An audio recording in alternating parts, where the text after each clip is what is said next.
Yeah, so my next one, my last one actually, is Trickster. There's a lot of words after that. I'm not even going to attempt it because I'm probably going to kill all of them if I do. Um, it is 2030. So here again, here's another one that's set in the like futuristic kind of time frame. But it is the year 2030. The Boys Detective Club gathers under Kagora, okay, mysterious detective. The group solves great cases and small using their unique skills. I like that already, because now that shows that each of them has like either an ability that they have or they're just good at something in that regards. So that's kind of cool. And one day, a member of the club meets the boy. Again, I'm just gonna skip names because I'm gonna kill like all the names if I do, because I am just not good with words right now. But his body cannot die. Koba, there we go. We'll just say Koba. He meets a boy, Koba, and Koba's body cannot die due to the effects of the unidentifiable mist. But he yearns for death and shirks from the contact of other people. Taking an interest in him, Hana invites him to join the Boy Detectives Club. Their meeting is connected to the fate trying to get, or see, there we go. I can't words today.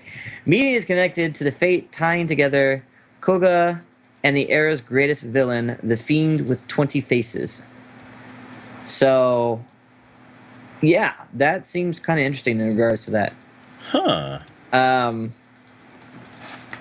Yeah, so I again, you got someone, I always thought this too, when you have someone who's like essentially immortal, that they're eventually just going to get kind of pissed off by the fact that they can't die.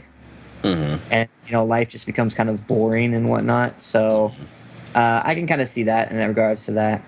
And so you got, and that, when I saw that, like, you have a person who can't die, essentially, that made me think even more that when they say unique skills, they're kind of just underlying that, and there's actually some, like, each of them have, like, powers of some sort in regards to that. So I think that should be kind of cool and whatnot. And it almost reminds me, especially they keep talking about detectives, and they talk about era's greatest villain, Fiend with 20 faces. It almost seems like a Sherlock Holmes thing, almost kind of. Yeah. So, was there? Yeah, there was. And the trailer for it, the animation looks really good. I think so. Yes. Like I was just kind of paused at one point. Like they have like the night sky view and like the colorization that they have in that and the background. I mean, it's just like the colors are beautiful. The design of the characters are really good.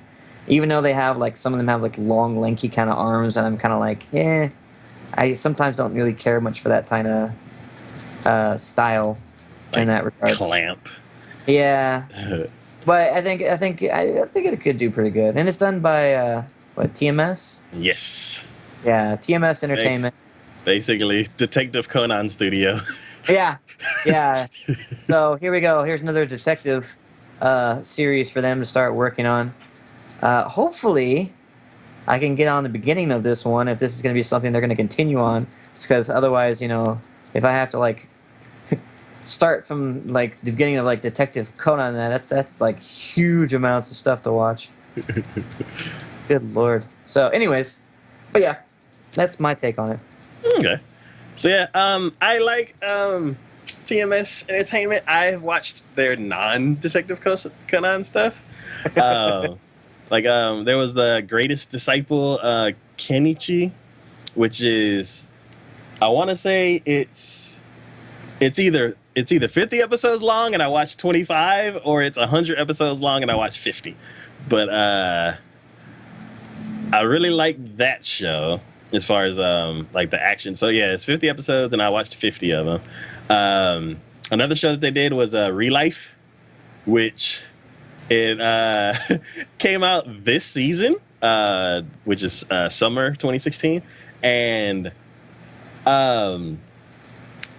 for some reason they released the entire series day one. So that's one show I finished the entire thing like first weekend of the season. Good lord. That show, well, no wonder. That show is so good. So because and they also did D Gray Man. So I like TMS Entertainment. I'm interested in this show. Like you said, the art style looks pretty cool. When it said the fiend with 20 faces, that reminds me of a show I watched years and years ago called The Daughter of 20 Faces, which Yeah, I remember that one. yeah. So I'm curious if this is like, well, it says it's based in the future, so I doubt it.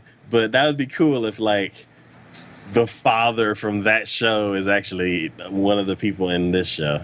But yeah, I'm curious. I'm gonna check it out. I like the studio. Animation looks cool. So yeah, and we will catch y'all next time. Bye. Bye. We got quite a few shows to talk about this season again. A lot of them are sequels. Yes, they are. So Indeed, they are. So guess we'll go ahead and get it started. For this type of show where you have the single father who's trying to do right by a kid and whatnot, to me, the standard, the high standard, and I have a high standard for it, is always going to be Usagi Drop.